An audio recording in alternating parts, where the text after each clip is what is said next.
넷플릭스 오리지널 애니메이션 마보로시를 봤습니다. 일본에는 이미 극장에서 개봉을 했고 다른 나라는 넷플릭스로 공개하는 애니메이션이더라고요. 뭔가 느낌이 세하죠. 저도 볼 생각이 없다가 작화가 좋아 보이길래 봤는데 결과적으로 굉장히 묘한 느낌의 흥미로운 작품이었다. 물론 이게 긍정의 의미만 있는 건 아닙니다만 이런 것도 리뷰해보면 좋겠다 싶어서 영상 만들어봤습니다. 조회수는 얼마 안 나오겠지만 그래도 솔직히 그냥 일은 없고 시간이 좀 널널해가지고 만들어봤어요. 오늘 영상은 짧으니까요 부담없이 출발해보시죠.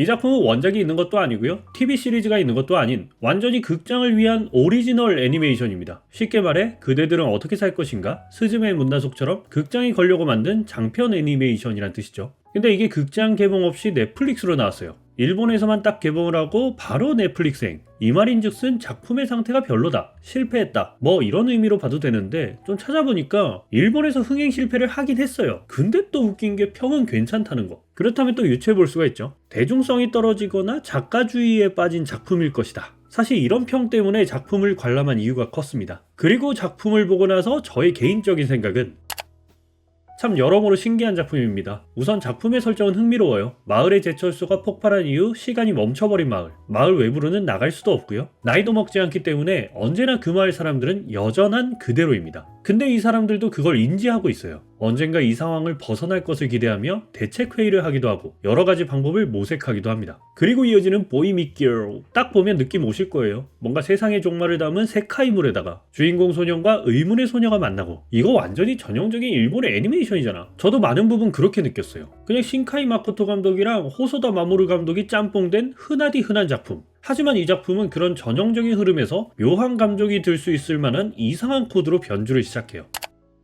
확실히 대중성과는 거리가 있는 작품입니다. 물론 전반적으로는 대중적이에요. 하지만 뭐랄까요, 작품에서 말하고 있는 메시지라든지 그 메시지로 향하는 해결 과정은 저에게는 좀 독특함으로 느껴졌습니다. 이게 좋게 말하면 좀 과감하고 새롭고 그런 느낌인데 안 좋게 이야기하면 좀 선을 넘은 듯한 느낌의 무거운 구간도 있더라고요. 거기다 미스테리한 분위기에 추상적이고 동화적인 톤을 유지하기 때문에 종합적으로 말하자면 이야, 작품이 참 기묘한데 신비롭고 낯선데 나쁘진 않다, 이런 느낌이랄까?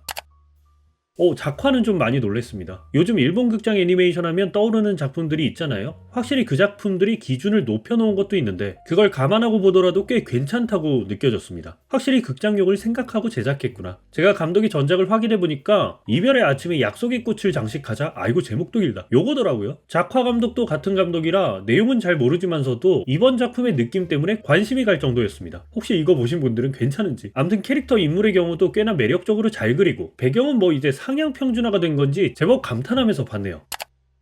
이 작품은 주인공 소년이 두 소녀를 만나 멈춰버린 세상을 벗어나려고 하는 내용의 작품입니다. 이 줄거리만 보고 감상한다면 꽤나 당황스러운 작품이 되지 않을까 해요. 작품이 끼고 있는 성의 코드가 제법 노골적입니다. 이게 시각적으로 무흐하게 계속 나온다기보단 은유적으로 또 불편한 방식으로 관객을 당황시켜요. 전반적으로 감성적이고 섬세한 톤을 유지하다가 중간중간에 훅 하고 들어오는 코드들이 꽤 있는 편입니다. 물론 성에 대한 호기심이 있는 청소년들에 관한 이야기다 보니 자연스러운 연출로 느껴지긴 했으나 사람에 따라선 불편할 수도 혹은 추천이 조심스러울 수도 있겠다 싶기도 했습니다. 보는 시각에 따라 굉장히 변태적이라고 느낄 수도 있고 반대로 감정이 굉장히 진하다고 느껴질 수도 있을 것 같았습니다. 예를 들어 옥상에서 팬티를 보여주는 여주인공이라든지 코를 킁킁거리며 몸의 채취를 확인하는 연출이라든지 이게 제가 이런 작품들을 많이 못 봐서 당황스러운 건지는 모르겠는데 저는 좀 그렇더라고요. 이런 류의 작품에 익숙하신 분들께는 아무것도 아닌 흐름이 되겠지만 혹여나 디즈니나 픽사와 같은 건전하고 교훈적인 작품을 기대하셨다면 당황스러운 작품이 되지 않을까. 결과적으로 아이들이나 청소년보다는 성인 취향에 맞는 작품이라는 생각이 들었습니다. 참 독특하다고 느끼는 작품이었으면서도 이 작품이 주고자 했던 메시지에 대해선 아쉽다고 해야 할 것 같아요. 초반도 중반도 변주를 많이 주길래 결말도 기대한 구석이 많은데 이거 참 스포일러라 말을 제대로 할 순 없지만 항상 일본 작품들을 보면 주려고 하는 메시지들이 있죠. 인간에 관한, 부모에 관한, 살아가는 것에 관한. 다른 작품들과 좀 달라서 흥미롭게 봤는데 결국은 에라이 이놈들아 다 똑같네. 어떤 면에선 이 작품이 왜 흥행해서 실패했는지 또 바로 넷플릭스로 공개했는지 알 수 있는 지점이기도 했습니다. 그놈의 히토리잖나이. 마보로시 아쉬움을 비치긴 했지만 넷플릭스 작품으로서 오랜만에 볼만한 일본 장편 애니메이션입니다. 내가 좀 시간이 있는데 작화 좋은 애니메이션이 보고 싶다. 픽사나 지브리 같은 전 연령층이 아닌 어느 정도 성인 취향의 애니메이션이 보고 싶다. 이러신 분들은 한 번쯤 볼만한 작품일 것 같습니다. 그래도 저는 그 특유의 분위기가 마음에 들더라고요. 신비롭기도 하고 미스테리하기도 하고 오카다 마리, 기억해야 할 감독의 이름이 생겼다? 그런 느낌. 오늘 리뷰는 여기까지입니다. 영상 도움이 되셨다면 구독과 좋아요 한 번씩 부탁드리고요. 저는 또 새로운 영상과 함께 돌아오겠습니다. 감사합니다.